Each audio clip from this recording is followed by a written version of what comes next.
Welcome to Sushant academy and welcome to math by Sushant sir.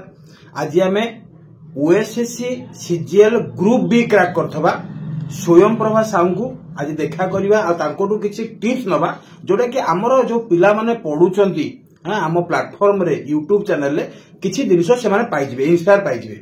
अच्छा स्वयं प्रभा मत खाली गोटे कथा कहतु है कि आमे जो प्रिपेयर होउचंदी पिला माने ओएसएससी सीजीएल पे तांको बेसी टपकुचंदी बहुत 5% 10% क्लियर करचंदी कि मैक्सिमम पिला फेल हो जाउचंदी। एटा तो रखिया मन रखिया पड़िबो आ एकदम सत कथा रीजन टा कोन से माने जोटा तांकर होउनी जो टॉपिक रे तांकर प्रॉब्लम रहउची सेटा को से माने कम फोकस करचंदी जोटा होउची से बेसी ताको लागुचंदी सेति पई सेटा बेसी माने प्रॉब्लम होउची।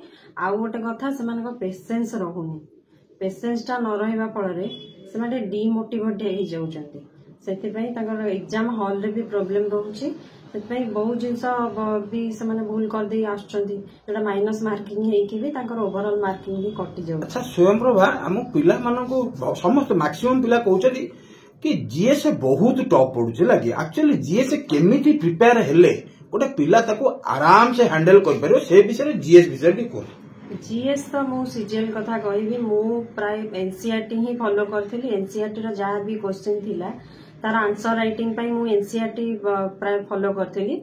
आउ जने सार को फॉलो करे सी हेले विपन गोयल सार तांको पाखे जे पढ़िबो से पूरा माने जीएस टा पूरा मैथ भलिया ताकू लागिबो पूरा इजी लागे। ठीक अच्छे जीएस कथा गला। अच्छा गोटे आमे भी जानी मैथमेटिक्स सीजीएल प्री और मेंस कथा कहवा प्री रे जो पड़े टिके एवरेज पड़े बट मेंस रे टिके लेवल वाला पड़े से जो मेंस रे पड़थो मैथ को पड़े पिला केमती हैंडल करिवो। मैथ सब करिया दरकार नहीं कारण हमर मैथ स्पेसिफिक केतरा पोस्ट पाई थाए हमर क्वालिफाइंग थाए तेणु सेमिति किछि नाही जे आमे 100 to 100 आंसर करिबा किंतु जेतिकी भी कर एक्यूरेसी रख।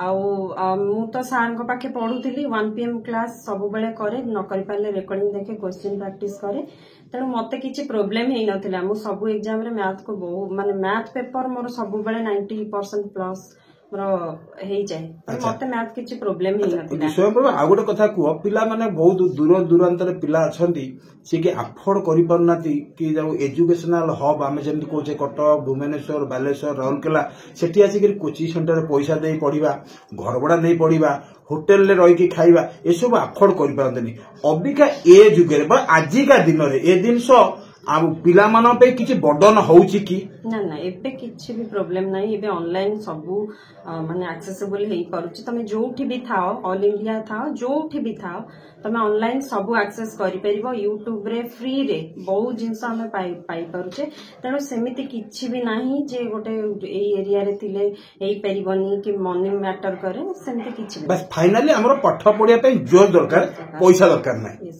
अच्छा आ पिला माने पचारुचंदी कि कहउछन सब बेले सर आपण काहे कि रिवीजन कथा कहउछन स्वयं प्रभा दीदी जदि हमु कहबे कि ताको प्रिपरेशन कथा त हमें विश्वास कर स्वयं प्रभा हमें पाठ पढिबा और चाकरी करिबा ता भितरे खाली पढिबा ना खाली रिवीजन करिबा ना कोन केमति करिया पिला के कहतु। नहीं खाली पढ़ले हबनी तेणु रिविजन निहाती दरकार आइदर दिन रे पढ़ंतु राति रे रिविजन करंतु नले 5 दिन पढ़ंतु 2 दिन रिविजन करंतु किंतु रिविजन मस्ट करंतु नले सब जिंस माइंड रु पळाए एग्जाम रे आपण ठीक से क्वेश्चन आंसर करि परिबे। पिला माने एठी सुनिलो ना हमरो स्वयं प्रभा कौन कहले कि सकाळे पढ़िले संध्या को रिविजन करो ना तो 5 दिन पढ़ले 2 दिन वीकेंड रे रिविजन करो विदाउट रिविजन रे तमरो डेवलपमेंट घर होची जीरो।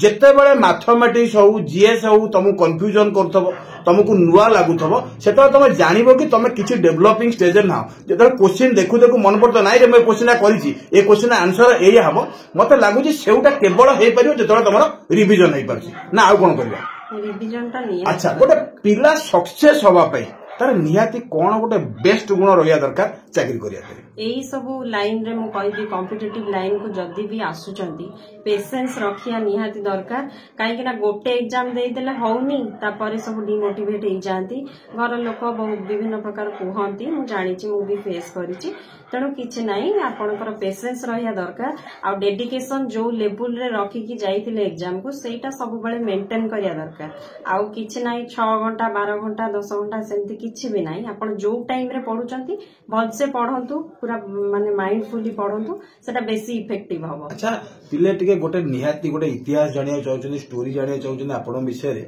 କି ଆପଣ ARI ର DV କଲେନି, ଡକୁମେଣ୍ଟ ଭେରିଫିକେସନ କଲେନି, କାହା ପାଇଁ ନା ESO କୁ ନଜର ରଖିକିରି। ESO ରେ ବଢିଆ ସ୍କୋର ହେଇଥିଲା, ସେତେବେଳେ ସେ ପରିସ୍ଥିତିଟାକୁ କେମିତି ହ୍ୟାଣ୍ଡେଲ କଲେ? ସେତେବେଳେ ମୁଁ ESO କୁ ମାନେ ଆଖିରେ ରଖିକି ଯାଇନଥିଲି, କିନ୍ତୁ ତାପରେ ମୋର ସେଇଟା ମୁଁ ଗଲିନି କି ESO ହେଲାନି, ସେତେବେଳେ ଡିମୋଟିଭେଟ ଲାଗିଥିଲା।